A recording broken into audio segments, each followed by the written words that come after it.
نحمدہ ونصلی علی رسولہ الکریم۔ گزشتہ رات ایک بہت ہی افسوسناک واقعہ پیش آیا۔ حضرت اقدس حضرت مولانا طارق جمیل صاحب کے بیٹے عاصم جمیل کی ڈیتھ ہوئی، اور ایک بڑی سب کو فکر لاحق ہو گئی کہ یہ کیسے ہو گیا، کیا ہو گیا۔ اب ان کے بیٹے کا مولانا یوسف جمیل صاحب کا بیان سامنے آیا ہے کہ اس نے خود کو گولی مار کے ہلاک کیا اور ڈپریشن کا وہ پیشنٹ تھا۔ سب سے پہلے تو ہم دعا کرتے ہیں اللہ تعالیٰ اس کی مغفرت فرمائے، اور حضرت اقدس حضرت مولانا طارق جمیل صاحب اور ان کے تمام لواحقین، بیٹے کی والدہ جو تھی ان کو بھی، اور بھائیوں کو اللہ صبر جمیل کی توفیق عطا فرمائے، اور اس بیٹے کو اس جہاں کی بھلائیاں نصیب کرے اللہ تعالیٰ، اس کے صغائر کبائر خطاؤں کو اللہ معاف کرے۔ میں جو یہ بیان ریکارڈ کروا رہا ہوں اس کا ایک بڑا مقصد جو ہے وہ ان لوگوں کو جواب دینا ہے جو اس عمل کو خودکشی قرار دے رہے ہیں، کیونکہ میں نے بھی کچھ کمنٹس پڑھے ہیں، کچھ لوگوں کے نیگیٹو کمنٹس ہیں۔ آپ کو پتہ ہے کہ دیندار طبقے کی طرف سے کچھ لوگ ایسے مخالف لوگ ہیں علماء کے، دینداروں کے، کہ ان کو موقع چاہیے ہوتا ہے پروپیگنڈا کرنے کا۔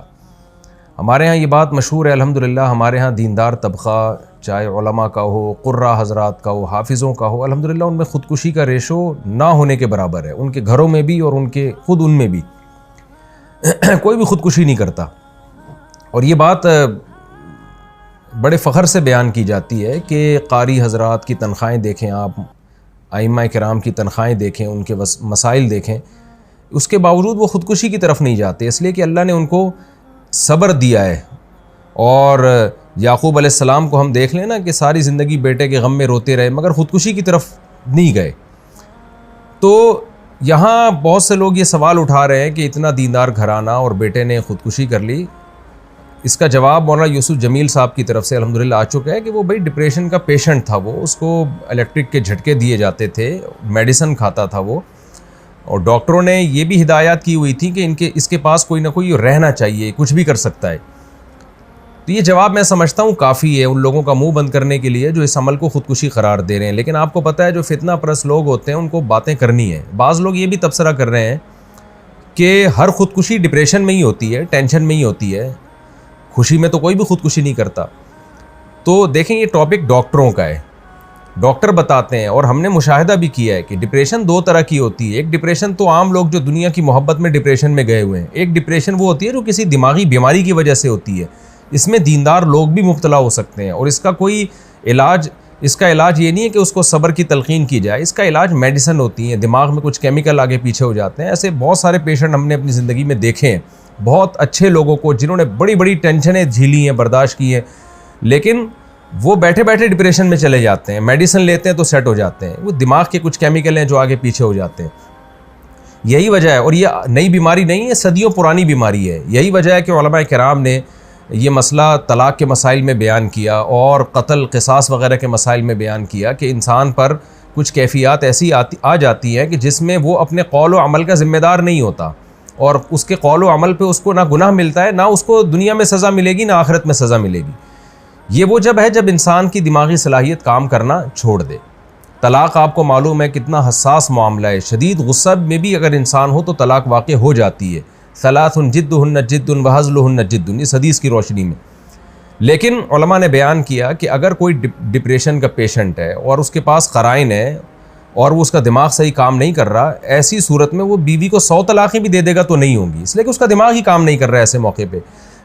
تو جب طلاق جیسے مسئلے میں ہم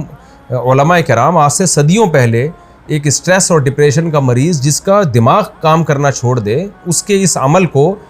طلاق قرار نہیں دیتے، وہ زبان سے کفریہ کلمات اگر زبان سے نکالے گا تو وہ کافر نہیں ہوگا۔ حالانکہ کفر تو مذاق میں بھی اگر آپ کفریہ کلمات زبان سے نکالتے ہیں تو آپ کافر ہو جاتے ہیں، لیکن اتنا بڑا جرم بھی معاف کر دیا اللہ تعالیٰ نے اگر اس کا دماغ کام نہیں کر رہا۔ تو ایسے ہی خوب سمجھ لیں کہ ایسا ڈپریشن کا مریض اگر کسی کو قتل کر دیتا ہے یا اپنے آپ کو قتل کر دیتا ہے تو وہ نہ دنیا میں مجرم ہے، نہ اللہ کے ہاں وہ مجرم ہے۔ اس میں ملامت کرنا اور کسی کو برا بھلا کہنا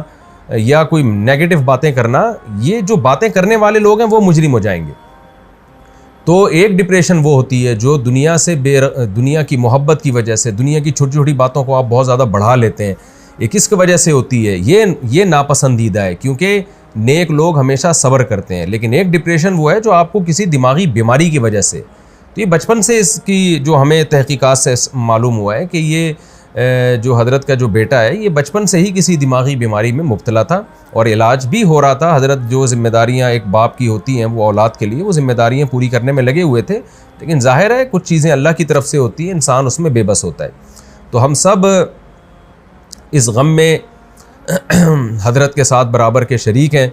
اور ہم سب دل سے دعا کرتے ہیں اللہ تعالی حضرت کے اس بیٹے کو اس جہاں کی بھلائیاں نصیب کرے اور اس جہاں کی خوشیاں نصیب کرے, اور جو بھی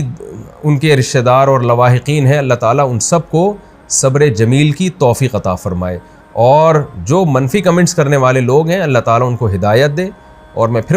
دوبارہ اپنی بات کو ریپیٹ کرتا ہوں کہ اس عمل کو خودکشی قرار دینا یہ کسی بھی طرح سے یہ بات درست نہیں ہے, اور یہ ایک الزام ہے, اور اس الزام کا جواب آپ کو قیامت کے دن دینا پڑے گا. اللہ تعالیٰ مرحوم کی مغفرت فرمائے اور لواحقین کو اللہ صبر جمیل کی توفیق عطا فرمائے, اور مرحوم کو جنت میں اللہ تعالیٰ اعلیٰ درجات عطا فرمائے. وما علینا الا البلاغ.